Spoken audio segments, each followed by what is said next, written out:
आइए आज भगवत गीता के एक ऐसे अध्याय को समझते हैं जिसमें शायद हम सभी अपनी झलक देख सकते हैं। क्या हो अगर मैं कहूं कि भगवत गीता की शुरुआत ज्ञान से नहीं बल्कि एक टूटे हुए मन से होती है।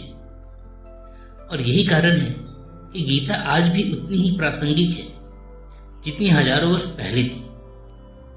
जब हम भगवत गीता का नाम सुनते हैं तो अक्सर हमारे मन में श्री कृष्ण के उपदेशों की छवि आती है, लेकिन बहुत कम लोग यह जानते हैं कि भगवत गीता का पहला अध्याय उपदेश का नहीं बल्कि एक गहरे मानसिक संघर्ष का अध्याय है। कुरुक्षेत्र की युद्ध भूमि में अर्जुन खड़े थे।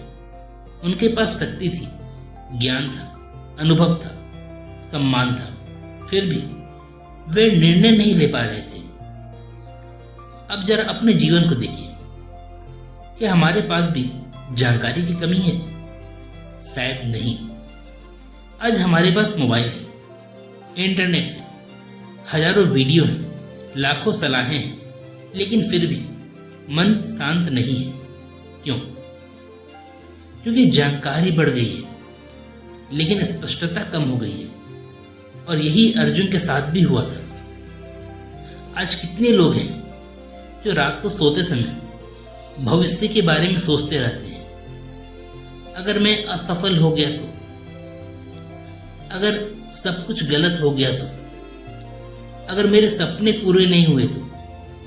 ध्यान दीजिए, इनमें से अधिकांश बातें अभी हुई ही नहीं है, फिर भी हम उनसे डरते रहते हैं। अर्जुन भी यही कर रहे थे।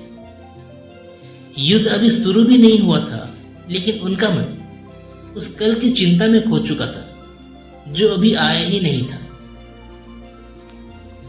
बहुत लोग सोचते हैं कि भगवत गीता का पहला अध्याय दुख का अध्याय है, लेकिन मैं इसे जागरण का अध्याय कहता हूं, क्योंकि पहली बार अर्जुन ने स्वीकार किया कि वे भ्रमित हैं और यहीं से ज्ञान का द्वार खुला। याद रखिए, समस्या होना बुरी बात नहीं है, भ्रमित होना भी बुरी बात नहीं है, लेकिन अपनी उलझन को पहचानने से इनकार करना यह विकास को रोक देता है। इसीलिए अगर आज आपके जीवन में भी भ्रम है, भविष्य की चिंता है, निर्णय लेने में कठिनाई है, तो सबसे पहले अपनी मन की स्थिति को स्वीकार कीजिए। यह मत कहिए कि मुझे कोई समस्या नहीं है, यह मत कहिए कि मैं बिल्कुल ठीक हूं, क्योंकि समाधान की यात्रा समस्या को पहचानने से शुरू होती है।